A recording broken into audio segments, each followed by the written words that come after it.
Good day to you. Please introduce yourself. Good day, ma'am and sir. My name is Orlinda Ferreira Santua. I'm 37 years old,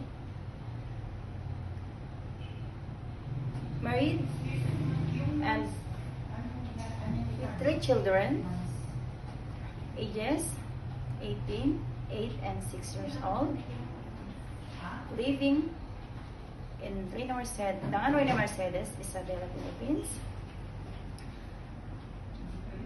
I have 6 sisters and 3 brothers. I'm the 5 of the families. I am high school graduate. Okay. Can you tell me your work experience? I have work experience in Kuwait, like domestic helper in a couple with 4 children, ages 8, 6, 8, 7, 5, and 2 months old babies. And I do my work as domestic helper, household chores like cleaning, washing, ironing, cooking, and take care of the kids. Okay. In your previous employer, how would you take care of the children, especially when sick? First, I secure the kids. I check the temperature if the baby is sick. I call my employer and I tell my employer the baby is sick. Okay. How would you describe yourself?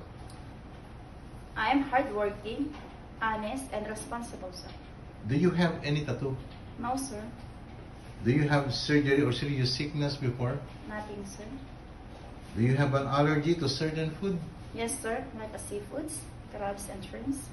Okay. Do you smoke and drink alcohol? No, sir. Why do you want to work abroad? I wanted to work abroad for the future of my children and also the financial to my family state. Okay. If you get hurt, who will take care of your children? My parents, sir. If you're homesick, what would you do? I remind myself that I need this work for my families. Okay. Are you the one who do the cooking and marketing at home? Yes, sir. Sometimes kids are super active and they tend to be out of control. How would you control your temper? I need more patience and to be calm with dealing with them. Okay. Do you accept no day off but to be paid instead by your employer? Yes, sir. When you visited the parents, relatives, and friends of your employer, will you help and do the housework there? Yes, sir. Can you promise not to lend money in Hong Kong? Yes, sir. Are you scared of dogs and cats? No, sir.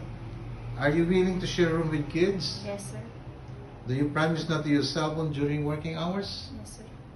Do you promise to finish your contract? Yes, sir. I extend if needed, sir. Okay. Can you cook Chinese food? No, sir, but I'm willing to learn. Okay. Can you sing nursery song? Yes, sir. Sing it.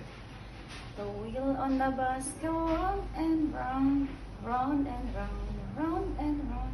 The wheel on the bus go round and round, all through the town. Okay. What is your message to your future employer?